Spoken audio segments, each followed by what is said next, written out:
The paramedic asked if I was family, and I said no, just her roommate.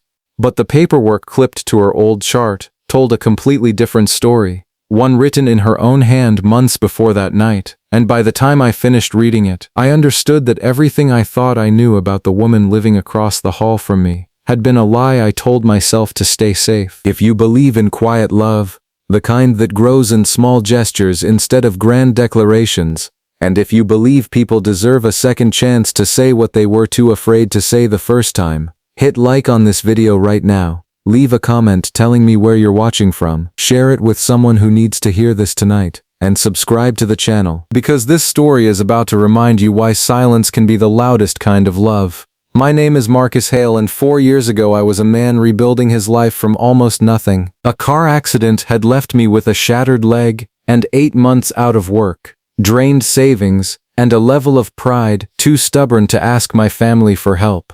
When I finally recovered enough to work again, I took the first apartment I could afford, a cramped 2-bedroom near the hospital district, splitting rent with a stranger named Elena Marsh, who answered my roommate listing within a day. Elena was a hospice caregiver, spending her days sitting with people in their final weeks of life, holding hands that would soon stop holding back. I remember being unsettled by that job when I first learned about it, unsure how someone could carry that kind of weight daily and still function. But Elena carried it quietly, the way she carried everything, coming home each night with a stillness in her eyes that told me she had witnessed something most people spend their whole lives avoiding. For the first several months we were nothing more than two exhausted strangers crossing paths in a shared kitchen, each nursing private wounds neither of us discussed.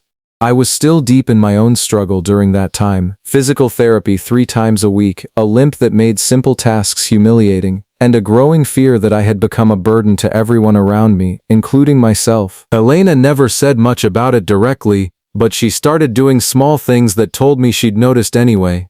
She left the good chair by the window open for me without ever mentioning why. She started buying the specific brand of pain patches my doctor recommended, and leaving them in the bathroom cabinet without a word.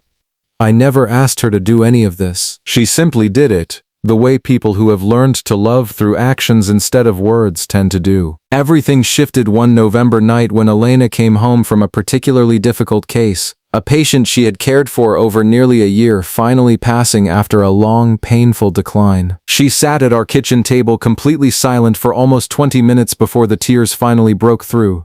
And when they did, they came all at once, years of accumulated grief from a job that asked her to hold space for death again and again without ever fully grieving any single loss. I sat with her at that table until nearly dawn, not offering solutions because there were none to offer, just staying present the way she had once described staying present with her patients. That night changed the shape of our friendship into something neither of us had a name for yet. After that, our lives began quietly intertwining in ways I couldn't have predicted. She started waiting for me to finish my physical therapy exercises before we ate dinner together, cheering in a dry, understated way whenever I hit a new milestone with my leg.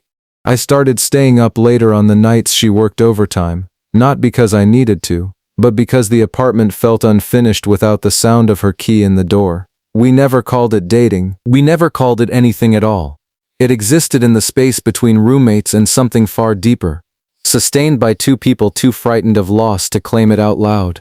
I understand now that my silence came from the accident, from the months I had spent watching my own body fail me, and learning, painfully, that certainty was an illusion. I told myself that keeping things undefined with Elena meant I could never truly lose her because you cannot lose what you never claimed. Elena, I would later learn, carried an almost identical fear, shaped by a career spent watching love get interrupted by death again and again, until she began to believe that naming a feeling only made its eventual loss more unbearable.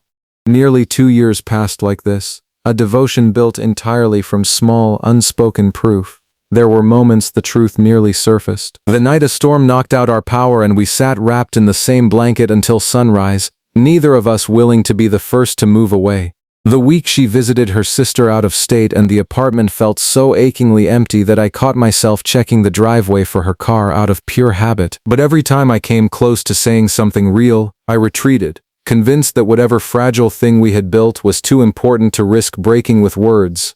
Then came the night that changed everything. I woke around midnight to a crashing sound from Elena's room and found her on the floor, disoriented, her blood sugar dangerously low from a diabetic condition she had always managed quietly and never burdened me with. I don't remember deciding to carry her to the car. I only remember driving faster than I ever had in my life, one hand on the wheel and one hand gripping hers, terrified by how faint her voice had become. The wait at urgent care felt endless, watching through a glass partition as nurses worked to stabilize her, completely helpless to do anything except hold the clipboard a nurse had handed me to complete her intake information since I was listed as her emergency contact. My hands trembled as I filled in her medical history, until I reached a section beneath the current form, an older sheet from a visit nearly a year earlier still clipped into her file. There, under the line asking her relationship to her emergency contact, in Elena's own steady handwriting,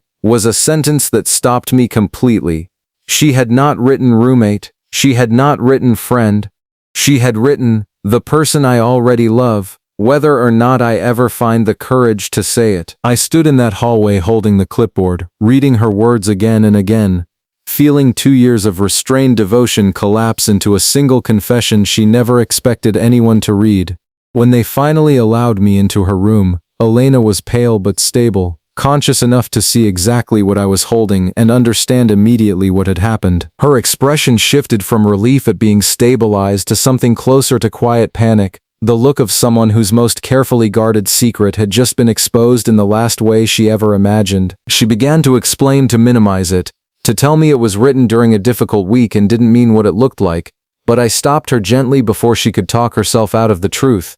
I told her that watching her collapse on our bedroom floor had taught me more in one terrifying hour than 2 years of cautious distance ever had. I told her I was done pretending our life together was simply convenient roommate arrangements, that I had loved her for longer than I allowed myself to admit, and that I refused to let fear cost us any more time.